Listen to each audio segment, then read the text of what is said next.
Sinceramente, senhores, até para eu surgiu uma situação aqui, já Fica à estou vontade, saindo. Thiago. Mas é só para ponderar uma coisa, muito bem passado aí pelo Caio, jornalista que sabe de cabeça as informações e também pesquisa muito, mas sinceramente o Palmeiras ele está tendo uma cascata de incompetências nos bastidores da sua administração que é preocupante.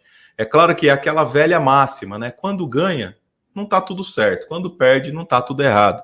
Mas o Palmeiras está camuflando os seus problemas, que são problemas seríssimos, né, de bastidores, não em vestiário, não em comissão técnica, mas na diretoria, que é extremamente incompetente, omissa e com uma falibilidade enorme para contratação e também para venda, porque não só contratamos mal, como vendemos muito mal.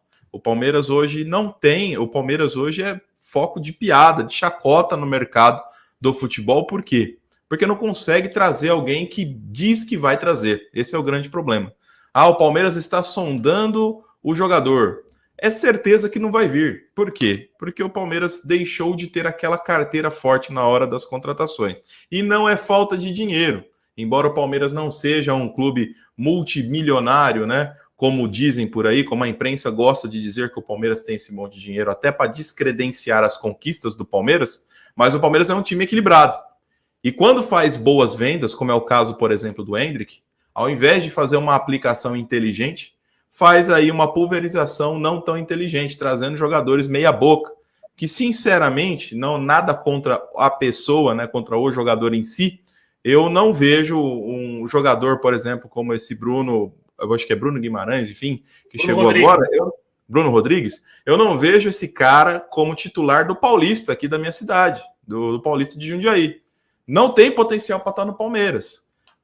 A mesma coisa para a Tabata, que foi embora, que me arrepiou até a espinha que o Marcelo falou dele voltar. A mesma coisa o nosso querido aí, o que era do Botafogo, que veio para cá, que eu Navarro. Até esqueci o nome dele, o Navarro. A mesma coisa. Tudo isso não foi dinheiro. Não tem boa lembrança, a gente não lembra, né, Tiagão? Não, cara. Olha só, eu vou deixar o torcedor do Palmeirense chateado. Vou aproveitar que eu estou na tela. Olha isso aqui, ó. Isso aqui é o meu xodó. Revista Placar, comemorativa, edição para colecionador dos 100 anos do Palmeiras. Olha quem está na capa. Conseguem ver aí? Talvez a resolução não ajude. Mas olha lá. Tá excelente, tá excelente. Tá lá. Marcão, de Palestra Itália. O nosso querido aqui, o Oberdan Catani. O Evair e o Divino. Eu só quero deixar bem claro que hoje, no lugar de Evair, temos Flaco Lopes. E no lugar de Divino, às vezes a gente coloca quem lá no meio de campo? Às vezes a gente coloca o John, né? Não é isso? Mas, Thiago, aproveitando que você está na tela, você acha que o John é um jogador fraco? É um jogador que está sentindo a camisa, como foi o Endrick, quando se tornou titular naquele início de ano? Ou você não acha ele nada promissor? Você acha que... Eu perdi o nome. John, certo? Cara, o John é um jogador ok. Sinceramente, eu não vejo brilho nos olhos do John para ser um protagonista, como a gente vê. É lógico que o Endrick é até covardia você colocar ele em pé de igualdade de qualquer outro jogador. Mas eu, por exemplo, boto muito mais fé no Luiz Guilherme, por exemplo, para brilhar mais no time titular do que o John. Acho ele muito acanhado, se esconde muito do jogo. É um bom jogador, mas até agora atuações ok. Eu, sinceramente, não vejo um brilho, não. Como eu citei, eu brinquei aqui com essa revista, né, que é edição de colecionador aqui da Placar, dos 100 anos do Palmeiras. Foi lançada em 2014, essa revista. Não vendo, não troco, não empresto. Mas o que acontece? O Palmeiras ele deixou de se impor no mercado, né? O John, vou só fazer uma pincelada. Acho que é um jogador bacana para composição ou para fazer dinheiro, mas para fazer história no Palmeiras acho um pouco difícil, até pela personalidade. O jogador no Palmeiras não basta jogar bola, ele tem que ter personalidade de Palmeiras. Ele tem que sentir que a camisa é parte dele, né? Então eu não vejo essa personalidade, como teve, por exemplo, no fatídico jogo do Endrick contra o Botafogo, que para mim não foi Palmeiras e Botafogo, foi Endrick e Botafogo, em que ele falou, joga a bola em mim que eu eu vou jogar bola. Hoje, por mais que depois saiu aquela história de que ele confundiu o grito de campeão, que o grito de campeão não era pro time, enfim, não importa. O que importa é que o moleque falou, joga em mim. E hoje, nós pegamos trintões do futebol que não tem essa coragem, que não tem esse negócio de trazer para ele a importância do jogo. E o John, sinceramente, acho ele muito acanhado, como disse. Não é ruim, é um jogador ok, mas não me brilha os olhos, sinceramente, Marcelão. E desses garotos que estão subindo, Thiagão, a gente está com o Naves, que tem feito bons jogos. O Vanderlan, depois daquela ocorrência lá do vídeo, praticamente sumiu e não conseguiu mais se firmar. A gente tem acho que até por isso, na lateral direita, a gente foi obrigado a renovar com o Marcos Rocha. O Fabinho, eu acho um bom jogador, mas também ainda não se firmou. Como é que você vê esses outros atletas que não são dessa geração de espetacular, né? Estevão Williams, Luiz Guilherme e Hendrick, que era chamado o trio de R$1 bilhão. Como é que você vê esses outros jogadores que estão buscando, tirando o Vanderlan, que já é uma realidade? E só lembrando, Marcelo e Thiago, que assim, né, a gente acabou não falando aqui que também sobre o Atuesta, né? O Atuesta que acabou aí embora também, mais um. Então, eu comentei lá atrás, Robson, que o Palmeiras está, nesse momento, emprestando para os Estados Unidos o Atuesta. Então, já é uma situação já prevista e um pedido do Abel.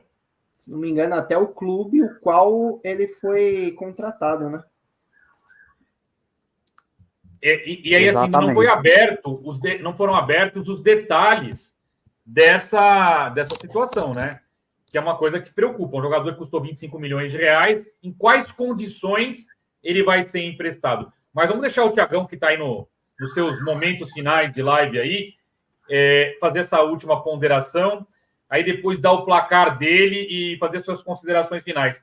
Queria muito saber se é a sua opinião sobre os meninos da base, porque a gente chama essa base de base de ouro.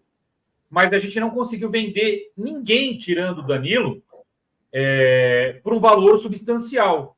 O que você acha que está acontecendo? E como é que você vê esses meninos que hoje são reservas ali, se não primeiros, são os terceiros imediatos aí? Olha, como você disse, para mim o Vanderlan já é realidade, já considero ele ali no elenco dos principais.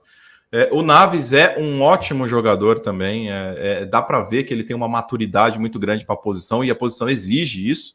E o Fabinho, eu sinceramente sou fã do Fabinho, acho que ele tem um ótimo passe, é um jogador que tem muita visão, joga com a cabeça erguida, tem aquela visão de jogo, tem passe de profundidade, tem arremate, tem uma composição defensiva muito boa, só que tem um pequeno porém, são todos jogadores defensivos. Então a gente percebe que a dificuldade das estrelas, as joias do Palmeiras, são realmente do protagonismo. Por quê? Essas três posições, tanto o meio-campo, lateral e zagueiro, são posições do futebol coadjuvantes, em que eles não precisam necessariamente brilhar, né? Pode ter ali o carregador de piano. Como eu estava falando aqui da revista, eu estava dando uma folheada, no meio de um monte de craque, você vê ali o Amaral, você vê ali um outro jogador de meio-campo que compunha elenco, que às vezes você nem lembra o nome. Por quê? Porque esses caras, eles conseguem fazer o arrozinho com feijão e não comprometer. Então, esses três jogadores em específico, esse é o caso. Não comprometem, mas não brilham. Por isso que é difícil você vender. Por quê? Na base do Corinthians tem, na base do São Paulo tem, na base do Cruzeiro tem, jogadores da mesma característica. Talvez não na mesma qualidade, mas para fazer o arroz com feijão sem brilhar, tem em outros lugares também.